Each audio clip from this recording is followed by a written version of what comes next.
Guru Granth Sahib.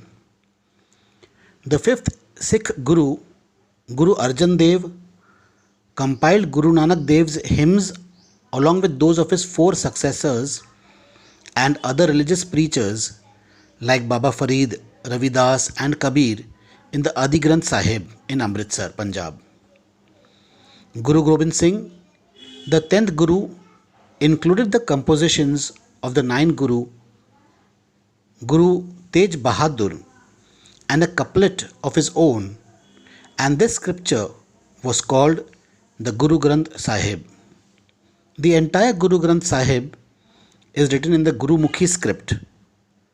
It is divided into two sections: introductory section composed by Guru Nanak and composition of Sikh Gurus followed by those of other saints and mystics, collected according to the chronology of ragas or musical setting.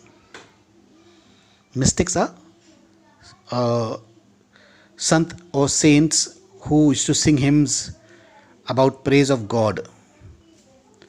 Guru Granth Sahib is the only scripture of its kind which contains the songs, hymns, and utterance of a wide variety of saints, sages, and bards, that is, poets.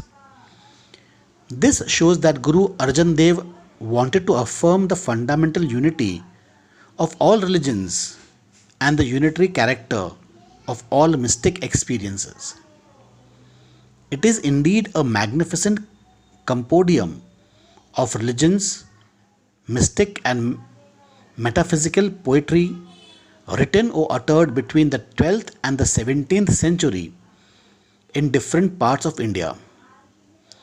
It is also at the same time a mirror of the sociological, economic, and political condition of those days. Guru Granth Sahib is considered by the Sikhs as a spiritual guide not only for them but for the entire humanity.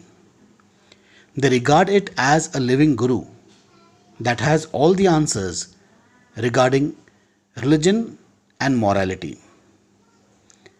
Guru Nanak's teachings. Guru Nanak preached the unity of God and the unity of mankind. He advocated devotion to God in place of ritualism. He believed that there is one God.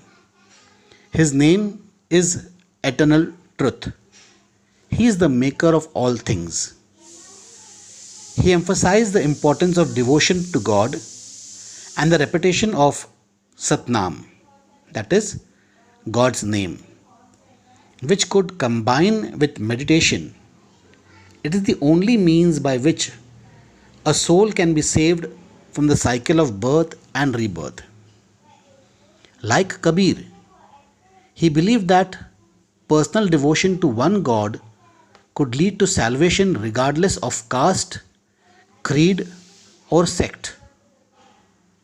He advocated a middle path in which spiritual life could be combined with the duties of the householder. He exhorted people to give up hypocrisy and insincerity and to lead a life of truth and honesty.